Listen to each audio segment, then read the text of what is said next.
Welcome back to Business Rockstars. Now more from the Milken Institute Global Conference. My guest right now is Dr. Valeti. He is the CEO and co-founder of Memphis Meats. And my mind is blown by your company. I'm so excited to learn more about it. But why don't you just start by telling us what is Memphis Meats? So Alex, the idea is if we can grow or raise animal cells instead of raising full animals for meat production, we have an incredible economic opportunity as well as an impact opportunity. So at Memphis Meats, what we're doing is we're taking very high quality cells from animals like pigs and chickens and ducks and cows, and we're growing meat directly from these cells. So what it does is it really bypasses the intense and incredibly complicated, horrific system of current meat production, but gets the same meat to the table. So when consumers say, I love eating meat, we hear that loud and clear because the demand for meat is doubling in the next 30 years. But no one really cares about how it's produced at this point.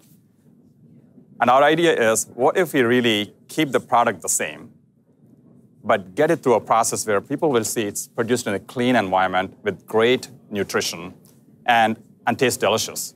So that's what Memphis Meats has been doing for the last couple of years. Yeah, let's dive into the problem a little bit. What are some of the negative side effects to how we currently consume meat? Humans' love for meat started 10, 20,000 years ago. The first domestication happened about 12,000 years ago when we domesticated wild animals to livestock that we eat now.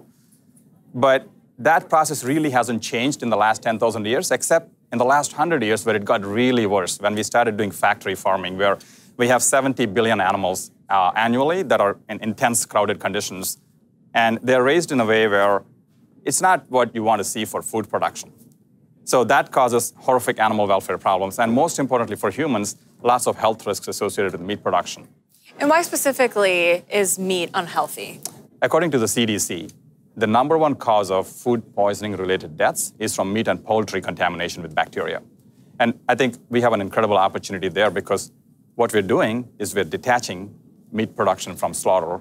We take the animal cells, the same meat that people love to eat, and we grow that into muscle and tissues that are in meat. And when we cook them, you really cannot tell the difference because it's real meat, and people who love eating meat, they immediately recognize it as meat and just love it.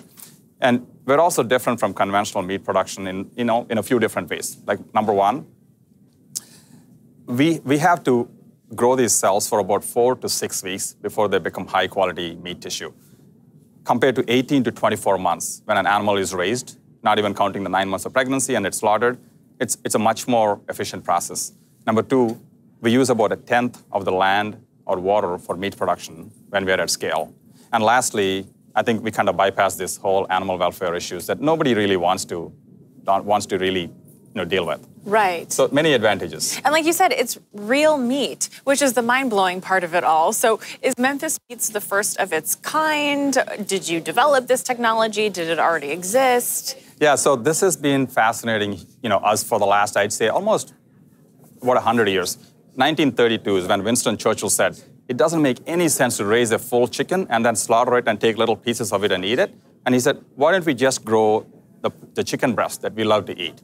So people have been talking about it since the 1930s, but the technology really has matured in the last few years, and we are one of the pioneering companies in the world that really have shown the world. Last year, we released a beef meatball, and we had it tasted, and the video went viral.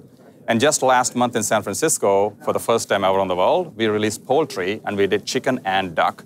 And we had 25 people from all over come and taste it, including the reporters from the Wall Street Journal. And March 16th, the Wall Street Journal carried a very large piece on us, talking about how delicious it was. They would go back for more, and that we nearly nailed the flavor, and the texture was almost there. And we're just getting started. So it just gives us a lot of momentum.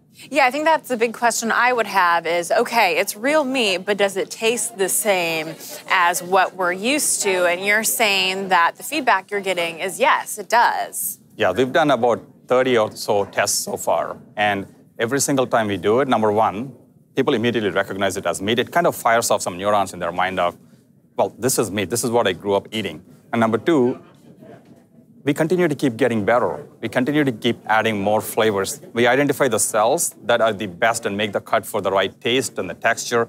And also think about this nutritional profile. We want to have meats that have higher protein content, lower fat content. It's just amazing because we're just growing it from the ground up as opposed to peeling things off that we won't like in current animals and start cutting away pieces. We're just including what we really want. Now, you touched on this a little bit, but you mentioned there's a big economic opportunity here. So explain what you mean by that. The market for meat worldwide for land animals is almost $1 trillion, and it's going to be doubling by 2050. And think about the incredible opportunity, but also think about the impact. If someone kind of innovates in this space, for any entrepreneur, they should pick a problem that has great economic potential, but at the same time could also be world positive. And this is one of those problems we're going after. And just scraping the surface of it means the market size of those segments are in the tens of billions of dollars. And people are looking for innovation in meat for a while, and it's been a very slow innovation type of industry. Amazing. So interesting. Thank you for stopping by and chatting and doing incredible work. Thank you very much for having me. We appreciate it. Great to meet you. Thank you, Alex.